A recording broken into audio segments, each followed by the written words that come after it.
শুরু করিতেছি মহান আল্লাহর নামে, যিনি পরম করুণাময় এবং অত্যন্ত দয়ালু। যারা ঢাকা শহরে বা যে কোনো জায়গায় ফ্ল্যাট কিনতে চান অথবা রিয়েল এস্টেটের কাছে আপনার জমি কি দিতে চান, বিল্ডিং বানানোর জন্য দিতে চান, তারা আজকে আমার এই ভিডিওটি দেখতে পারেন। কারণ আমার পিছনে যে লোকগুলা দেখতেছেন, এরা নিজের জমি রিয়েল এস্টেটের কাছে দিয়ে এখন তারা জমি তো গেছেই, নিজেরা ভাড়াটিয়া বাসায় থাকেন এবং দিন দিন তারা নিচের দিকে নামতে নামতে প্রায় পথে বসার মতো অবস্থা। এবং এই পুরা ঘটনাগুলা, এই যতগুলা চেহারা দেখতেছেন, তারা সবাই একসময় অনেক ভালো অবস্থা ছিল, তাদের ঢাকা শহরে বিভিন্ন জায়গায় জমি ছিল, কিন্তু তারা এই যে আপনারা দেখেন যে ডমিনো ইঞ্জিনিয়ার সালাম সাহেব, আব্দুল সালাম সাহেব, আর্কিটেক্ট, উনি ইঞ্জিনিয়ার হয়ে উনি গর্ব হওয়ার কথা আমার বাংলাদেশের জন্য। কিন্তু উনি কি করছেন, উনি সারা এই ডমিনো নাম ধারণ করে রিয়েল এস্টেট কোম্পানি করে মোটামুটি বেশিরভাগ মানুষকে পথে বসাই দিচ্ছেন। আবার উনার ভাই কিন্তু আমাদের সংসদের একজন সংসদ সদস্য। আমি আচ্ছা, আমার যেহেতু কলিগার নামটা বললাম না, এখন এই ডমিনোর আপনাদেরকে একটু ঘটনা শোনায়। আপনারা যারা ফ্ল্যাট কিনতে চান, অনেক টাকা পয়সা রেডি করছেন, বড় বড় ফ্ল্যাটের মালিক হবেন বা রিয়েল এস্টেটকে দিয়ে অনেক ভালো কিছু করবেন, তাদের একটু ইন্টারভিউটা শুনে নেন। বন্ধ করে দাও। হ্যাঁ, আচ্ছা, আপনারা এই যে যারা আছেন, একজন একজন করে জিজ্ঞেস করি, আপনারা এই ডমিনোর কাছে জমি দিচ্ছেন কত বছর আগে?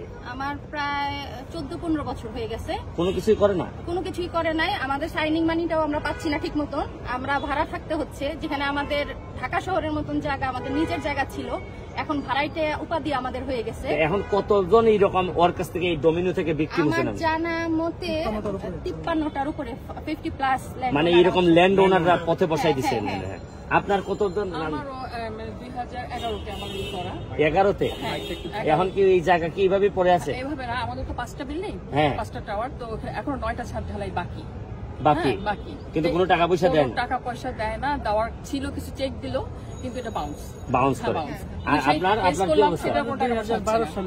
2012 সালে দিছিলেন, জমি দিছিলেন? হ্যাঁ, জমি দিয়েছি বসুন্ধরায়। এখন পাইছেন কিছু? না, কিচ্ছু না। আমাদের ভাড়া টাকা দেওয়ার কথা প্রতি মাসে 2 লাখ করে একবারও দেয় না। আপনার কতদিন আগে? 15 বছর হয়ে গেছে। আপনাদের একটু শুনি, আপনার কাছ থেকে শুনি। আমাদেরটা আমরা দিয়েছি 2008-এ। 2008-এর পরে 2011 3 বছর তারা কিছু করে নাই। 2011-তে আবার একটা এগ্রিমেন্ট করলো আমাদের আশ্বাস দিয়ে, 2014-তে হস্তান্তর করবে। 2014 থেকে এখন 2024, এখনো তারা হস্তান্তর করে নাই, কোনো ক্ষতিপূরণের টাকাও দিচ্ছে না। আমি আপনাদেরকে ভিডিওটা শেষ করার আগে কয়েকটা কথা বলি, যেহেতু আমি ব্যারিস্টার হিসেবে কথাগুলো বলতে চাই। এই রিয়েল এস্টেট কোম্পানিগুলো, এদের একটা প্রোটেকশন আছে, এদের সাথে আলোচনা বা এডিআর না করে কোর্টে মামলা করা যায় না, গেল একটা। তারপরে এরা চেক দেয় কোম্পানির নামে, বাউন্স করলে পরে এরা এককভাবে কোম্পানির সাথে কুলাই উঠতে পারে না। তারপর হচ্ছে কি, এরা মাসলম্যান থাকে, এদের একটা মানুষ তার মাসল, এই আপার তার মাসলম্যান থাকে না, যার কারণে এই রিয়েল এস্টেট কোম্পানিগুলা যেগুলা বাজে, এরা বেশিরভাগই আমাদের এলাকার এই বেশিরভাগ মানুষের যে শেষ জীবনের ইনকামটা দিয়ে একটা ফ্ল্যাট কিনে মানুষ, বা একটা প্লট কিনে, অথবা যারা মালিক আছে, যারা নিজের টাকা দিয়ে বানাইতে পারে না, তারা এই জমিগুলা রিয়েল এস্টেটের কাছে দেয়। কিন্তু এটার একটা প্রকৃষ্ট উদাহরণ কিভাবে আমাদের এলাকার মানুষগুলা উচ্চবিত্ত থেকে মধ্যবিত্ত হচ্ছে। এখন আপাতত মধ্যবিত্ত, তবে অল্প দিনের মধ্যে নিম্নবিত্ত বা মধ্য নিম্নবিত্ততে চলে যাবে এরা। তা আমি সরকারের কাছে দাবি জানাবো, এবং আপনারা যারা ফ্ল্যাট কিনতেছেন বা যারা এই রিয়েল এস্টেটের কাছে দিচ্ছেন বিভিন্ন, তাদের ব্যাপারে খবর নেন। কারণ এদের চেহারাগুলা দেখে বুঝেন।